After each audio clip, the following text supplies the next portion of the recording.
इतनी धीमी गति क्यों पकड़ रखी है? अब तो 6 नहीं 7 कहार जुड़ गए एक साथ। राजन, ये 7वां कहार बहुत धीमा है, इसके कारण और कहार भी धीमे हो जा रहे हैं। देवता, मैं देख रहा हूँ कि आप बहुत बूढ़े होने के कारण थक गए। इस पालकी का सारा बोझ आप ही के अकेले कंधों पर जो है। अरे, इस पर तो कोई असर ही नहीं दिखता। अनाज के दुश्मन, बल का प्रयोग कर। पहरे, मैं तुम्हारा राजा हूं और तुम मेरे दास हो, फिर भी तुम मेरी आज्ञा की अवहेलना कर रहे हो। पागल है क्या तू? क्या तू मृत्यु को प्राप्त हो चुका है?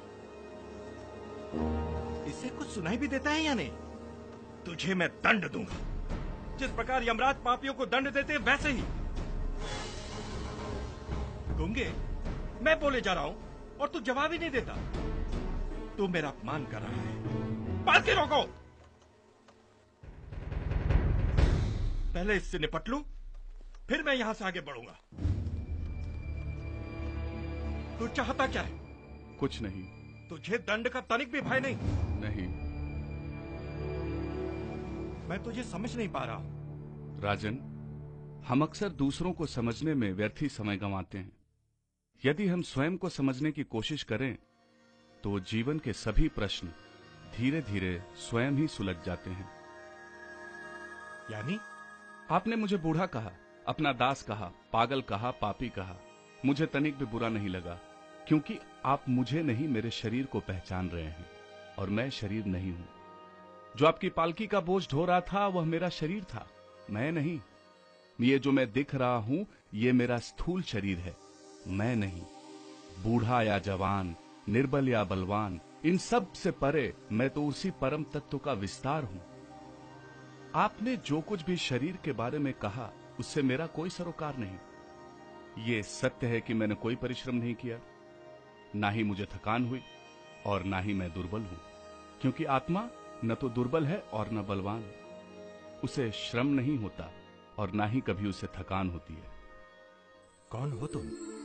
मैं तुम्हें अपनी पहचान क्या बताऊं राजन, मैं पहचान से भी मुक्त हो चुका हूं। मैं समझा नहीं। मेरी और आपकी पहचान का जो भी भौतिक अंतर है वह निरंतर परिवर्तनशील है। मोटापा, दुबलापन, क्रोध, आनंद, मानसिक और शारीरिक विकार, भूख, प्यास, डर, असहमति, भौतिक सुख की वासना, बुढ़ापा, नींद, संसार पर विजय प्राप्त करने की इच्छा, हंसना, रोना, मैं या स्व के रूप में अपने शरीर को पहचानना, ये सब तभी होता है जब हमारी भौतिक पहचान हमारी आत्मा को ढक लेती है। आपने मुझसे कहा कि आप मेरे राजा हैं और मैं आपका दास हूं, किंतु संसार में जन्मा एक व्यक्ति भी क्या देश और धर्म के नियमों से परे है? तो फिर आप ही बताइए, कौन है राजा और कौन है दास?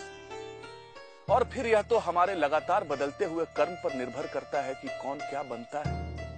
अपनी भौतिक अथवा परिवर्तनशील स्थिति पर गर्व करना अपने भीतर अहंकार का मार्ग खोलना होता है। इसी मार्ग से आसक्ति और वासनाएं आती हैं और दीमक की भांति विश्व विजेताओं तक को खोखला कर जाती है। फिर आपने मुझे पागल कहा। मैं उसके लिए माफी चाहता हूं। माफी की आवश्यकता नहीं है राजन, आवश्यकता है अपने अंदर विवेक को टटोलने की। वह होता है हम सब के भीतर कहीं न कहीं। विवेक ही आत्मा और अनात्मा के भेद को जानने का साधन है। मैं सिर्फ आपकी बात नहीं कर रहा हूं राजन, मैंने अपने भ्रमण काल में कई लोगों को देखा जो अहंकारवश स्वयं को मगध, अवध या गांधार का बताते हैं। तो उन्हें क्या बताना चाहिए? जब कुछ भी नहीं था तब भी वह परमात्मा था, जब कुछ भी नहीं होगा तब भी वह परमात्मा होगा। तो अब तुम ही बताओ राजन कि मनुष्य निर्मित परिवर्तनशील भौगोलिक सीमाएं हमारी पहचान है या वह स्वयं, वह परमात्मा? उदास होने का कोई कारण नहीं है राजन, उसी परमात्मा ने तो इस अखिल विश्व की रचना की है और मैं ही वह हूं, इसलिए पूरा विश्व मेरा है और मैं ही विश्व हूं।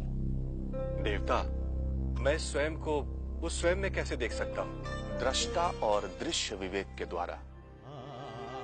यानी अपने विवेक द्वारा अपने शरीर को अथवा पंचकोश को देखो। चूंकि यह शरीर और स्थूल संसार दृश्य है और आत्मा दृग या देखने वाला, इसलिए आत्मा शरीर का साक्षी है। जो भी इस शरीर और संसार को ही आत्मा समझने की भूल कर बैठता है, वह आत्मा के सत्य को नहीं जानता। देवता, तो फिर यह आत्मा क्या है?